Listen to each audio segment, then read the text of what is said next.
ذوالفقار علی بھٹو نے 1971 میں وہ تمام جو مراعات وظائف اور مختلف قسم کے مراعات تھے وہ بند کر دیے نوابوں پر. سرمایہ دار خاندان جتنے تھے ان سرمایہ دار خاندانوں کے پاسپورٹ ضبط کر دیے تاکہ یہ ملک چھوڑ کر باہر نہ جا سکے, کیونکہ وداؤٹ پاسپورٹ کوئی باہر نہیں جا سکتا. مارچ 1972 کو 313 سے زیادہ مختلف قسم کے ملازمین جو سرکاری ملازمین تھے, جس میں زیادہ تر بیوروکریٹ شامل تھے, نوکرشاہی جس کو ہم کہتے ہیں وہ شامل تھی, ان کو مختلف قسم کے بدعنوانی کے الزامات میں اپنے اپنے عہدوں سے برطرف کر دیا, اور اس طرح نوکرشاہی جو ہے وہ حکومت کی گرفت اس پر مضبوط ہو گئی اور نوکرشاہی ان کے قابو میں آ گئی.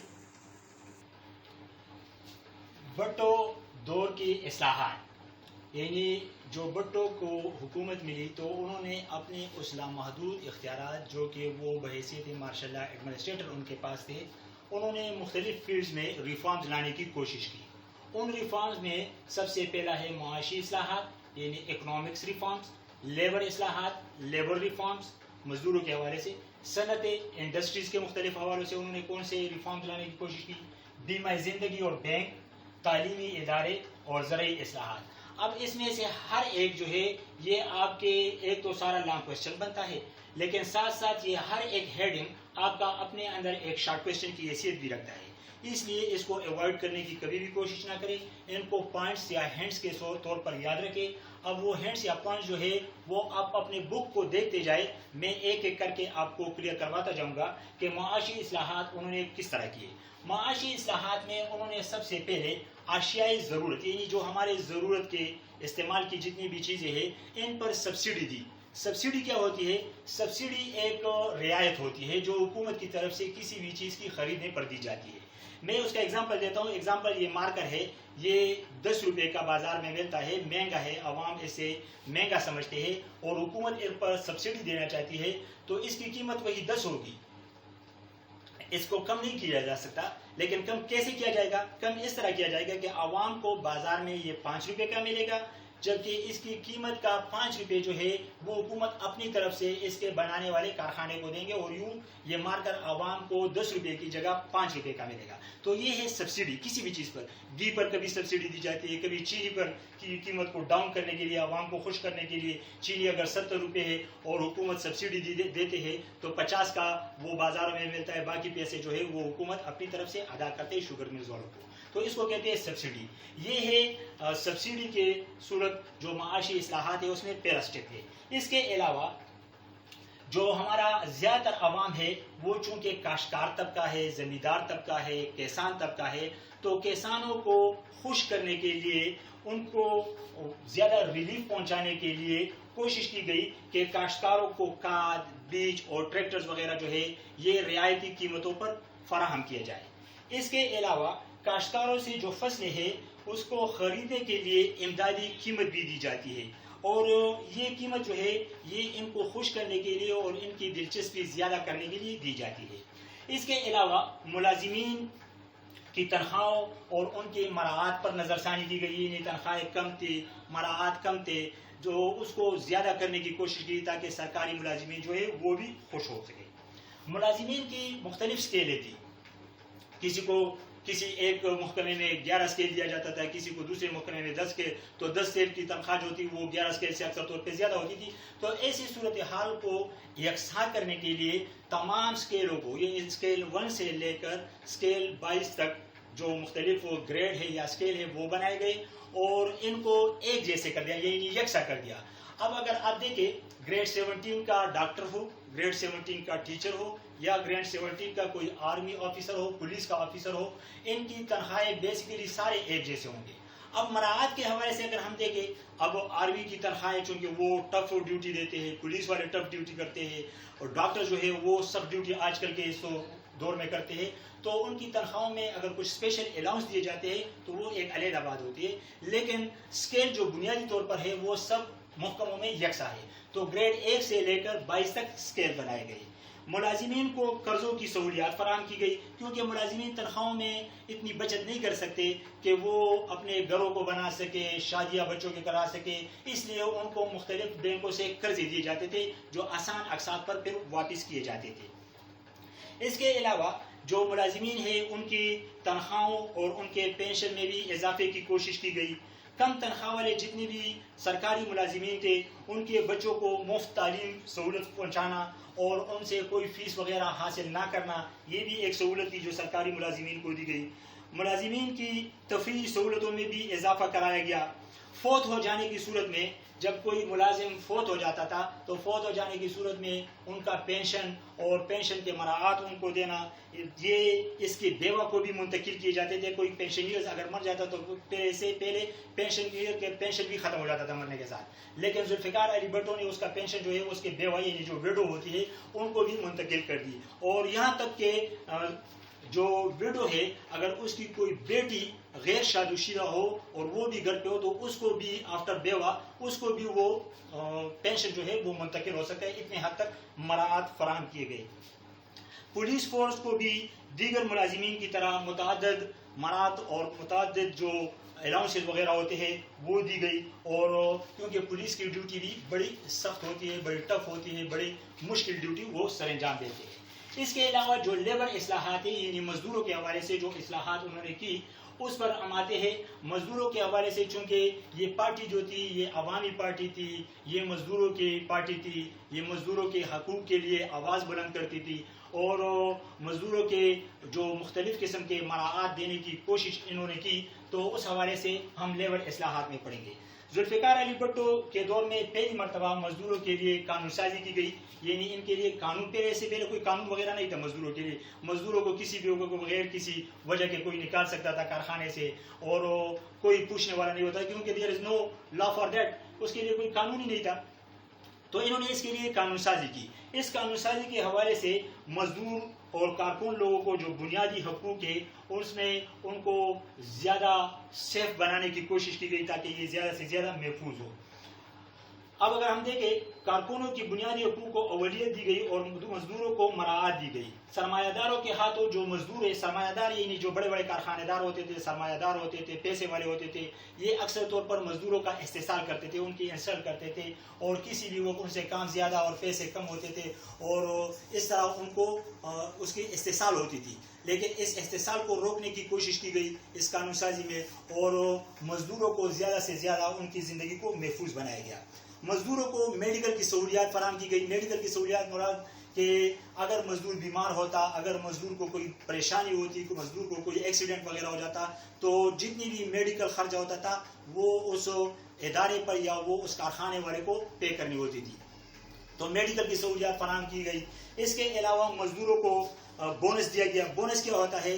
بونس یہ ہوتا ہے کہ بونس میں سمجھاتا ہوں، اگر اگزامپل ایک کارخانہ ہے اس میں مزدور کی محنت کی وجہ سے وہ کارخانہ جو ہے وہ آگے بڑھتا ہے، اس میں زیادہ سے زیادہ مزدوری وہ کرتے ہیں، اس میں زیادہ سے زیادہ جو ہے وہ مختلف حوالوں سے چیزیں بنانے کی، پروڈکٹس بنانے کی کوشش کرتے ہیں. تو اب اگر ایک کارخانے دار کو اس مزدوروں کی محنت کی وجہ سے زیادہ منافع ملتا ہے تو مزدوروں سے خوش ہو کر کارخانے دار جو ہے وہ مزدوروں کو ایکسٹرا تنخواہ کا یا کچھ رقم جو ہے وہ بطور بونس ان کو دیتے ہیں، یعنی انعامی طور پر ان کو تنخواہ کبھی کبھار دی جاتی ہے، کبھی کبھار کچھ خاص رقم جو ہے وہ مخصوص کر کے ان کو مزدوروں کو، اس کارخانے کے مزدوروں کو دی جاتی ہے. اس کو ہم بونس کہتے ہیں. یہ ان کے پے کے علاوہ ہوتا ہے جو خوش ہو کر دیا جاتا ہے.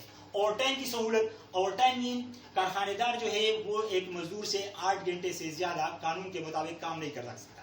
لیکن اب ایک مزدور ہے جن کے وہ 8 گھنٹوں کی تنخواہ پر ان کا گزارا مشکل ہوتا ہے اور وہ کہتا ہے کہ میں 8 گھنٹوں سے زیادہ بھی کام کر سکتا ہوں، مجھ میں یہ صلاحیت ہے، یہ طاقت ہے، اور وہ اس کارخانے میں پروڈکٹس بنانے کے لیے 2 گھنٹے، 4 گھنٹے، 8 گھنٹے یا کبھی کبھار ڈبل شفٹ جس کو ہم کہتے ہیں وہ کرتے ہیں. تو یہ اس کا اوور ٹائم تصور ہوتا ہے. یعنی وہ جو تنخواہ اگر 20,000 وہ لیتا ہے تو وہ تو ان کی ہے، لیکن پر آور کے حساب سے وہ پھر اور جو اس کے پیسے بنتے ہیں یہ اس کے اوور ٹائم میں حساب ہوتے ہیں. یہ نہیں ہوتا کہ کارخانے دار اس کو کہے کہ یہ کارخانہ تو میرا ہے، اس میں آپ لوگوں نے 10 گھنٹے کام کرنا ہوگا یا 12 گھنٹے کام کرنا ہوگا. یہ قانون کے مطابق مزدوروں کے اصلاحات میں جو قانون بنایا گیا تھا اس کے مطابق یہ نہیں ہوتا. 8 گھنٹوں سے زیادہ جو بھی ٹائم ہوتا ہے وہ اس کا اوور ٹائم تصور ہوتا ہے. اس کے علاوہ مزدور تحریک اور ٹریڈ یونین کو نظام کو بھی زیادہ محفوظ بنایا گیا. مزدوروں کو بڑھاپے کی صورت میں اگر ایک مزدور ہے وہ بوڑھا ہو جائے تو کیا بوڑھا ہونے پر کارخانے دار اس کو دھکا دے کر نکالے گا؟ نہیں، اس طرح نہیں ہوتا، بلکہ اس کو بڑھاپے کی پینشن دی جائے گی.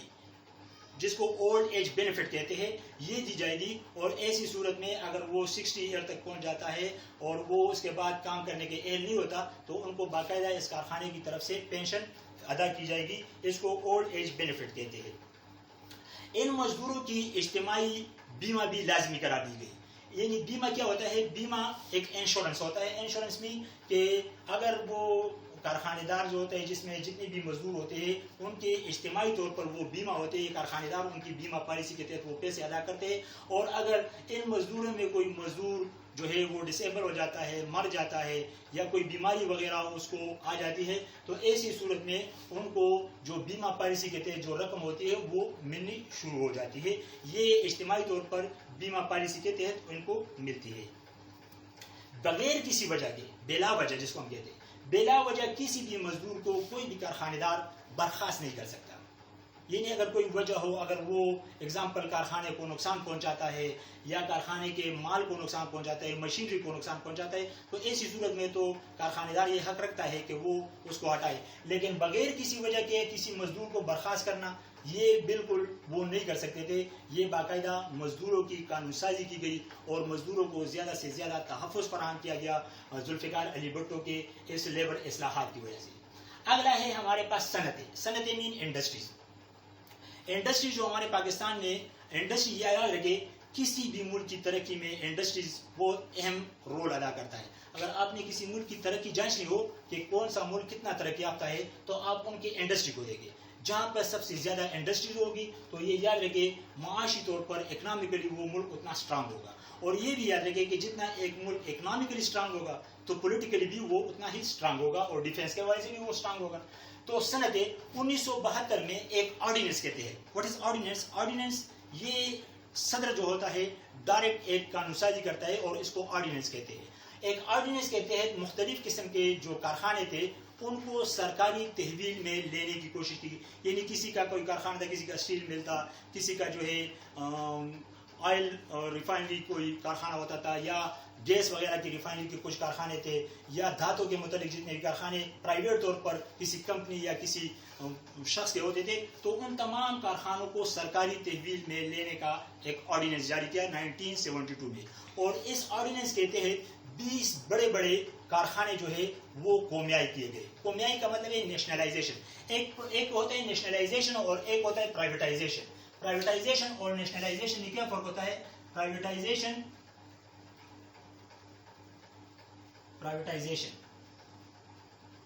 یہ نشکاری کو کہتے ہیں.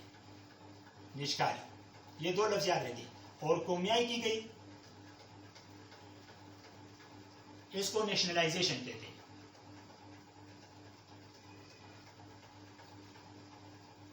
یہ دو لفظ یاد رکھیے. اگر ایک چیز پرائیویٹ لوگوں کے ہاتھوں میں ہو اور اس کو حکومت اپنی تحویل میں لے تو دیٹ از کالڈ نیشنلائزیشن.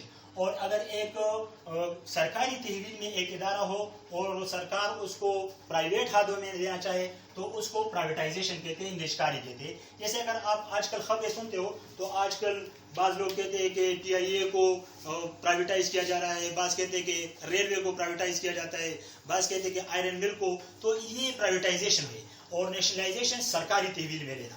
تو سرکاری تحویل میں جو 20 بڑے بڑے اہم کارخانے لیے گئے تھے، یہ آپ لوگوں کا ایک شارٹ کویشچن بھی ہے اس لیے اس کو غور سے پڑھیں. اس میں فولاد اور لوہے کی صنعت ہے، بھاری انجینئرنگ کی صنعت ہے اور دھاتوں کی بنیادی دھات کہتے ہیں میٹلز کو. جتنے بھی میٹلز ہیں اور اس سے جو مختلف کارخانے چلتے ہیں تو ان کو دھات کہتے ہیں. دھاتوں کی جو صنعت ہے، موٹر گاڑیوں اور ٹریکٹرز کے پرزے جوڑنے کی صنعت جس کو اسمبلنگ پلانٹ کہا جاتا ہے. یہ والے بجلی کے سامان بنانے میں یہ جتنے بھی ٹرانسفارمر ہے، گریڈ میں جتنا سامان وغیرہ بناتے ہیں، یہ جو جس کارخانوں میں بنتا ہے ان کو بجلی بنانے کے کارخانے کہتے ہیں. اس کے علاوہ گیس اور تیل کی ریفائنریز کے جو کارخانے ہیں، ریفائنریز کا مطلب اس کی صفائی کے جتنے بھی کارخانے ہیں، اس قسم کے 20 بڑے بڑے کارخانے جو ہے وہ سرکاری تحویل میں لیے گئے. اس کے علاوہ 16 جنوری 1972، اس کو بھی انڈر لائن کریں اپنے بک میں، 16 جنوری 1972 میں مزید اسی طرح کے کارخانے جو ہے وہ 11 اور سرکاری تحویل میں لیے گئے. اور اس طرح جو کارخانوں کے حوالے سے جتنا بھی اکنامکلی پوزیشن تھا ملک کا وہ اسٹرانگ ہونے کی کوشش انہوں نے کی اور اکنامک طور پر اس کو اپنے قابو میں لانے کی کوشش کی. یہاں پہ ایک بات قابل ذکر ہے کہ وہ ادارے یا وہ کارخانے جو کہ غیر ملکی سرمایہ سے چل رہی تھی اس کو اس میں شامل نہیں کیا گیا, اس کو اسی طرح رہنے دیا گیا اور اس کو سرکاری تحویل میں نہیں لیا گیا. اس طرح اس سرکاری تحویل میں لینے کے بعد ہمارے جتنے بھی صنعت کار تھے یا جتنے بھی کارخانے دار تھے, ملک والے لوگ یا ملک کے جو لوگ تھے, وہ زیادہ تر مایوس ہو گئے. کہ مایوس اس لیے ہو گئے کہ انہوں نے بڑی حد تک کوششوں کے بعد کارخانے بنائے, پھر ایک مقام پر ان کو پہنچایا اور آخر میں حکومت کی اس نیشنلائزیشن کی پالیسی کے تحت ان کو حکومت نے اپنے تحویل میں لیا. تو ہمارے جتنے بھی بڑے بڑے کارخانے دار تھے, بڑے بڑے سرمایہ دار تھے, وہ اس سے مایوس ہو گئے اور انہوں نے اپنا سرمایہ جو ہے وہ کسی اور ملک منتقل کرنے کی کوشش کی اور اپنے ملک سے وہ صنعت کاری کے جو حوالے سے کام تھا یا جو اس کی محنت تھی یا جو کوشش تھی وہ اس میں مایوس نظر آتے گئے. اگلا ہے بیمہ زندگی اور بینک, جس کو ہم کہتے ہیں لائف انشورنس اینڈ بینک. ہمارے پاکستان میں مختلف قسم کی بیمہ پالیسی کی جو کمپنیاں تھی وہ کام کرتی تھی, جس کا کوئی پوچھنے والا نہیں ہوتا تھا, کوئی ایک نام سے کوئی دوسرے نام سے, اور وہ کسی بھی وقت لوگوں کو رقم بٹور کر غائب ہو جاتے تھے. اس طرح مختلف قسم کے بینک ہوتے تھے جو کہ اپنے بینک کے نمائندے ادھر ادھر بیچتے تھے, لوگوں سے پیسے جمع کرواتے تھے اور کچھ سالوں تک یا کچھ عرصے تک وہ چلتے تھے اور آفٹر دیٹ وہ بینک کا نام و نشان ہی نہیں ہوتا تھا, یا وہ بینک جو ہوتے تھے وہ نقصان کرتے تھے اور نقصان کے باعث وہ ختم ہو جاتے تھے, تو کوئی اس کی ذمہ داری نہیں لیتے تھے. تو ایسی صورتحال میں ذوالفقار علی بھٹو نے جتنی بھی بیمہ پالیسی کی کمپنیاں تھیں ان تمام بیمہ پالیسی کمپنیوں کو ایک کنٹرول میں لانے کی کوشش کی اور جتنے بھی پرائیویٹ بینک تھے ان کو بھی سرکاری تحویل میں لانے کی کوشش کی تھی. جتنی بیمہ پالیسی کی کمپنیاں تھیں ان تمام بیمہ کمپنیوں کو اسٹیٹ لائف انشورنس کے ماتحت کر دیا, اسٹیٹ لائف انشورنس کے ماتحت کر دیا. اور یہ کب کیا گیا, اس میں ڈیٹ ہے, یہ ڈیٹ کو انڈر لائن کرے, 19 مارچ 1972 کو کوئی ملکیت میں تمام بیمہ پالیسی کی جو کمپنیاں تھیں وہ لی گئی اور ان تمام کو نومبر 1972, اس کو انڈر لائن کرتے جائیں, نومبر 1972 میں اسٹیٹ لائف انشورنس کا کارپوریشن قائم کی گئی اور اس کے ماتحت کر دیا. اس طرح 19 مئی 1972 کو جتنے بھی بینک تھے ان کو ایک حکم کے تحت یا ایک آرڈیننس یا ایک صدارتی حکم کے تحت ان تمام بینکوں کو اسٹیٹ بینک آف پاکستان کے ماتحت کر دیا. اسٹیٹ بینک آف پاکستان کے ماتحت, یعنی اسٹیٹ بینک اس کی ذمہ دار ہوتی تھی. تاہم ان تمام اقدامات سے ان کے کارکنوں کی کارکردگی کا معیار گر گیا. یعنی اگر ہم دیکھیں تو یہ بیمہ زندگی اور بینک وغیرہ جو ہے یہ جب نیشنلائز ہوئے تو پھر ان کا وہ کردار نہیں رہا جو کہ پرائیویٹائز. ہمارے پاکستان میں مصیبت یہ کہ جب بھی کوئی پرائیویٹ ادارہ ہوتا ہے تو اس میں ایک مزدور, ایک کارکن کام کرتا ہے کیونکہ وہ مالک اس سے پوچھتا ہے. لیکن جب کوئی ادارہ سرکاری ہو جاتا ہے تو پھر کہتے ہیں کہ ہمارا سرکاری کام ہے, اس میں کوئی کون پوچھتا ہے اور اس میں کس کا ہم نے ماتحت ہونا ہے, ہم تو سرکار کے نوکر ہیں, ہم تو فلانے کے نوکر نہیں ہے. تو اس طرح سرکاری ادارے جو ہے وہ اپنا معیار پھر گرانے کی کوشش کرتا ہے, ایسا ہونا نہیں چاہیے. اگلا ہے تعلیمی ادارے. تعلیمی ادارے جس کو ہم ایجوکیشنل انسٹیٹیوٹ کہتے ہیں, سرکاری تحویل میں اس کو بھی لینے کی کوشش کی گئی اور ذوالفقار علی بھٹو کی کوشش تھی کہ حکومت جو ہے وہ عوام کو تعلیم مفت فراہم کرے اور مفت تعلیم فراہم کرنے کے لیے جتنے بھی اسکول تھے, جتنے بھی تعلیمی ادارے تھے وہ سرکاری تحویل میں لی گئی. لیکن اس میں کچھ ایسے ادارے تھے جو کہ ماڈلز اسکول جس کو ہم کہتے ہیں, ان اداروں کو چھوڑ کر باقی ادارے جو تھے وہ سرکاری تحویل میں لیے گئے. لیکن جو ماڈل اسکول تھے جس میں بڑے بڑے لوگوں کے بچے پڑھتے تھے, جس میں اعلیٰ تعلیم کا معیار ہوتا تھا, ان اداروں کو سرکاری تحویل میں نہ لینے کی وجہ سے طبقاتی تعلیمی نظام جو ہے وہ آہستہ آہستہ بننے لگا اور جو ہمارے ماڈلز ادارے ہیں اس میں تو لوگ دلچسپی لیتے رہے, اس میں تو وہ اپنے بچوں کو داخل کراتے رہے, لیکن سرکاری تعلیمی اداروں کے حالات جو تھے وہ دن بدن گرنے لگے اور ان کا پوزیشن جو تھا وہ آہستہ آہستہ خراب ہونے کی طرف جا رہا تھا. اگلا ہے زرعی اصلاحات. جیسا کہ میں نے آپ کو شروع میں کہا کہ ہمارا ملک جو ہے وہ ایک زرعی ملک ہے, ایک ایگریکلچر کنٹری ہے, بیسیکلی، اور ہمارے آبادی کا زیادہ تر حصہ بھی جو ہے وہ زراعت سے تعلق رکھتا ہے. تو اس طرف بھی ذوالفقار علی بھٹو نے توجہ دی اور ایگریکلچر ریفارم لانے کی کوشش کی. یہ ایگریکلچر ریفارم جس طرح آپ کے بک میں لکھا ہے ہو بہو یہی آپ لوگوں کا ہونا چاہیے. اگر کبھی کوشچن آ جائے پاکستان میں زرعی اصلاحات ذوالفقار علی بھٹو کے دور میں، تو مختلف تو ادوار میں ہوئی ہے. ایوب خان نے بھی کرائے، ذوالفقار علی بھٹو نے بھی کرائے، اور مختلف لوگوں نے اصلاحات کرائے مختلف فیلڈ میں. لیکن ذوالفقار علی بھٹو کے جو اصلاحات انہوں نے کرائے وہ 1 مارچ 1972 کو ہوئے، اور اس میں انہوں نے جو اعلان کیا اس اعلان کے تحت سب سے پہلا جو اہم کام تھا وہ حد ملکیت تھی. یہاں پہ حد ملکیت کتنی تھی، پہلے کتنی تھی اور اب کتنی ہے، یہ تھوڑا سا یاد رکھیے. حد ملکیت 500 ایکڑ نہری اور 1000 ایکڑ بارانی سے کم کر کے 150 ایکڑ نہری اور 300 ایکڑ بارانی یہ زمین حد مقرر کی. یعنی 150 ایکڑ نہری اور 300 ایکڑ بارانی زمین سے زیادہ ملکیت کی زمین کوئی نہیں رکھ سکتا تھا. اس کے علاوہ زائد زمین جو اس سے زیادہ زمین تھی وہ حکومت نے اپنی تحویل میں لی اور لوگوں میں مفت تقسیم کرائی. کن لوگوں میں؟ جو ان کے مزارین تھے، مزارین میں مفت تقسیم کرائی. مزارین کون ہوتے ہیں؟ مزارین وہ لوگ جو زمیندار، بڑے بڑے زمیندار یا زمین کے مالک جو ہوتے ہیں، ان کے ساتھ جو کام کرنے والے کسان ہوتے ہیں، مزدور ہوتے ہیں، ان کو مزارین کہتے ہیں. ان مزارین میں اس زمین کو تقسیم کرایا، یہ ان کو مالک بنایا گیا. اس کے علاوہ مزارین کی بے دخلی پر بھی پابندی لگائی.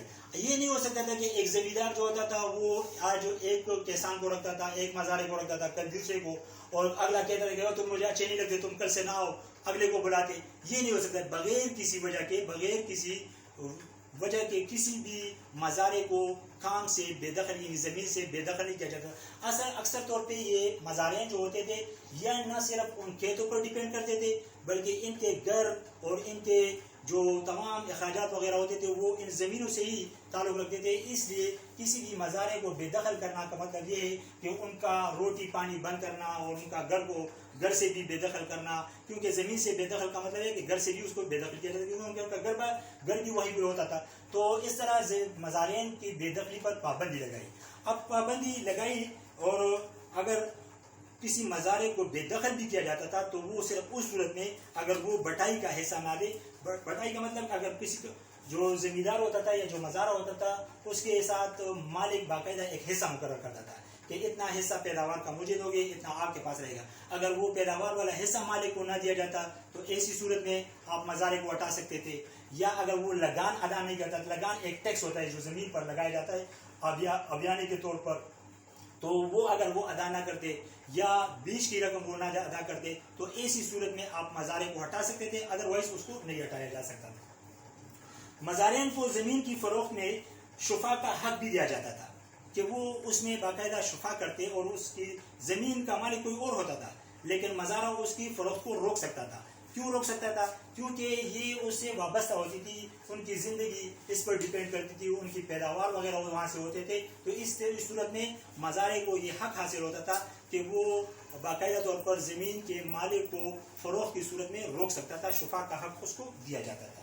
بیج مہیا کرنا، لگان ادا کرنا اور آبیانے کی ادائیگی جو ہے یہ باقاعدہ طور پر مالک کے ذمہ قرار دیا گیا کہ یہ کام مالک کا ہوگا. یہ مزارے کا کام نہیں ہے کہ مزارہ ان چیزوں میں لگا رہے، وہ آبیانہ دے، وہ لگان ادا کرے یا وہ بیج کا پیسہ جو ہے وہ. 1977 کے انتخابات سے پہلے 5 جنوری، اس کو بھی انڈر لائن کرے، 1977 کے انتخابات سے پہلے 5 جنوری 1977 کو بھٹو نے دوسری زرعی اصلاحات کا اعلان کیا، لیکن وہ اصلاحات نافذ نہ ہو سکے، اس کو عملی جامہ نہیں پہنایا جا سکا. کیوں نہیں پہنایا جا سکا؟ کیونکہ وہ حکومت 1977 تک کی تھی، اس کے بعد ذوالفقار علی بھٹو کی حکومت ہی نہیں رہی، تو اس لیے وہ ان اصلاحات کو عملی جامہ پہنانے میں ناکام رہا.